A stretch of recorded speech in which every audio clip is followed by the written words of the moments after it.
নমস্কাৰ জিআৰজি ব্লগলৈ পুনৰবাৰ সকলোকে স্বাগতম জনাইছো। আজি আমি আলোচনা কৰিবলৈ লৈছো MCP কি আৰু আত্মসহায়ক গোটত MCP গুৰুত্ব কি। লগতে MCP যিসকলে প্ৰস্তুত কৰে তেওঁলোকৰ গুৰুত্ব আত্মসহায়ক গোটবিলাকত কমিছে নেকি। ইতিমধ্যে আপোনালোক বহুতে MCP সন্দৰ্ভত বহুতো কুৱেশ্যন পঠিয়াইছিলে আৰু তাৰ লগতে আপোনালোকে এইটো আক্ষেপো কৰিছে যে MCP যিসকলে প্ৰস্তুত কৰে অৰ্থাৎ MCP যিসকল ট্ৰেইনাৰ সেইসকলৰ গুৰুত্ব লাহে লাহে SHG বিলাকত কমি আহিছে। এতিয়া আমি প্ৰথম জানি লওঁ MCP কি। MCP হ'ল মাইক্ৰ ক্ৰেডিট প্লেন অৰ্থাৎ ক্ষুদ্ৰ ঋণৰ পৰিকল্পনা।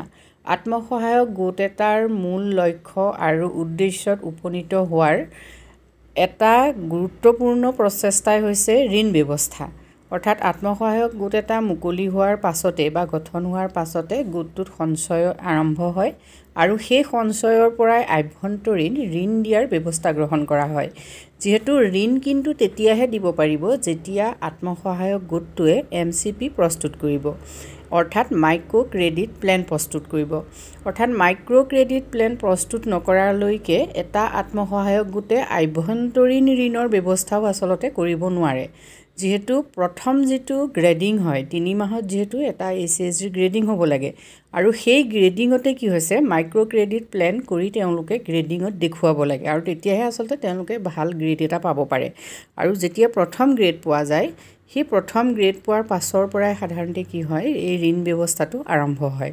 এতিয়া 3 মাহৰ ভিতৰতে যেহেতু ফাৰ্ষ্ট গ্ৰেডিং হ'ব লাগে 6 মাহৰ ভিতৰত সেকেন্ড গ্ৰেডিং হ'ব লাগে। যেতিয়া মাইক্ৰ ক্ৰেডিট প্লেনখন প্ৰস্তুত কৰিবলৈ যায় তেতিয়া সাধাৰণতে কি হয় আত্মসহায়ক গোটৰ প্ৰতিগৰাকী সদস্যকে গুৰুত্ব দিয়া হয়। প্ৰতিগৰাকী সদস্যাৰ পৰিয়ালৰ সদস্যৰ পৰা আদি কৰি তেওঁলোকৰ কাৰ কেনেকুৱা ধৰণৰ ইনকাম আছে লগতে তেওঁলোকৰ জীৱিকা নিৰ্বাহৰ পদ্ধতি কেনেকুৱা আৰু তেওঁলোকে কিহৰ বাবে ঋণ গ্ৰহণ কৰিব খুজিছে আদি সকলো কথা অৰ্থাৎ প্ৰতিগৰাকী সদস্যাৰ সূক্ষ্ম প্ৰতিটো দিশেই কি হৈছে মাইক্ৰ ক্ৰেডিট প্লেনত ভৰাব লাগে।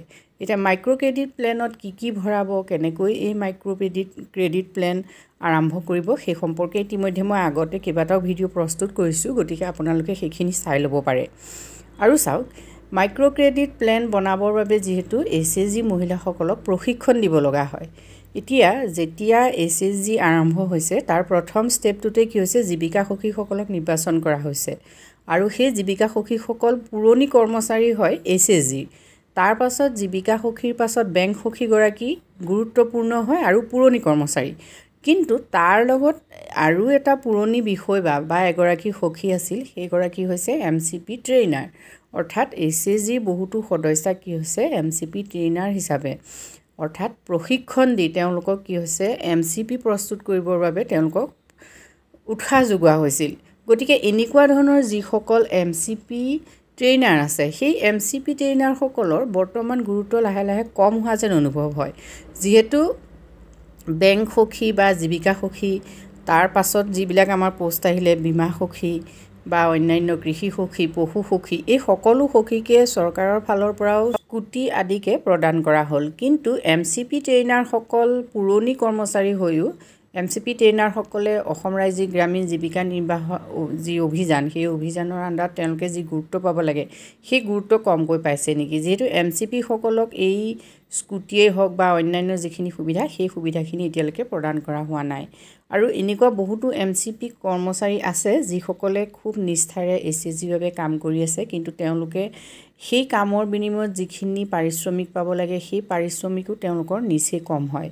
গতিকে MCP সকলক অসম ৰাজ্যিক গ্ৰামীণ জীৱিকা নিৰ্বাহ অভিযানে কম গুৰুত্ব দিছে নেকি সেই ক্ষেত্ৰত আচলতে প্ৰশ্ন এটা আহিছে আৰু বহুতো ভিউৱাৰ্ছে সেই বিষয়টোৰ ওপৰত মোলৈ প্ৰশ্নও সুধিছে। যিহেতু MCP সকলৰ গুৰুত্ব কেতিয়াও কম নহয় কিন্তু এইখিনিতে এটা কথা হৈছে যে মাইক্ৰ ক্ৰেডিট প্লেন আচলতে প্ৰথম পৰ্যায়ত বনোৱা হৈছে কিন্তু পিছৰ পৰ্যায়ত এনেকুৱা হৈছে আজিকালি চৰকাৰে বহুত লোন SHGলে দিয়ে। গতিকে মাইক্ৰ ক্ৰেডিট প্লেন আচলতে প্লেনক কিমান গুৰুত্ব দি এই ঋণবিলাক দিয়া হৈছে সেই কথাটো ইয়াত বৰ বিশেষভাৱে SHGত দেখা নাযায়।